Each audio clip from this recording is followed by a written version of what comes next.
So this is the part 2 and inabos ko na siya.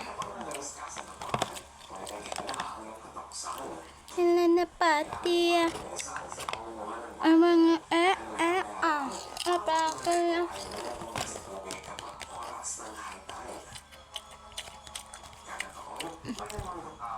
May nagbigay sa akin na ito.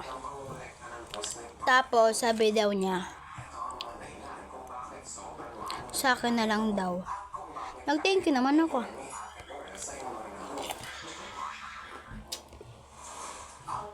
Tinanong ko kung sorry guys, nagtitv kasi guys si daddy kaya. Tapos ito, may nagbigay sa akin nito.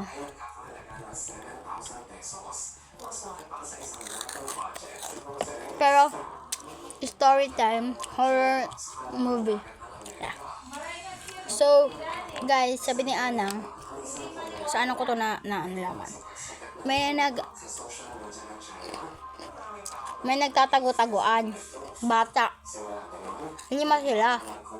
Tapos yung isa, siya yung tawag. Siyempre tago-taguan nga, di ba? Tapos, doon sa punong Nara, is, doon siya nagbilang.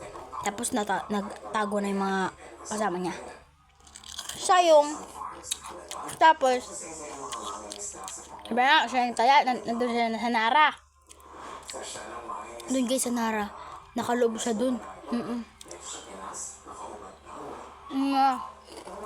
Nakalagay sa hadto puno. Hadto mas puno.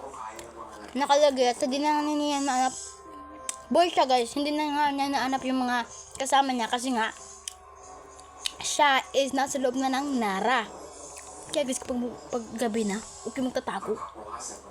Hay, baka mawala kayo.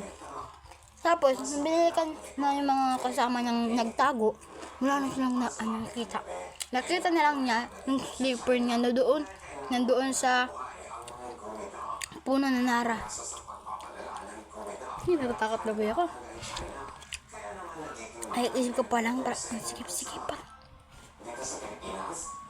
Tapos sinabi niya agad doon sa mami niya kasi hinanap agad nila and hindi na talaga na hinahanap.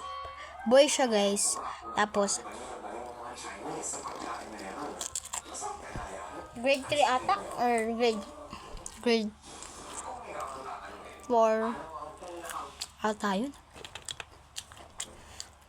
Ayun na, bye.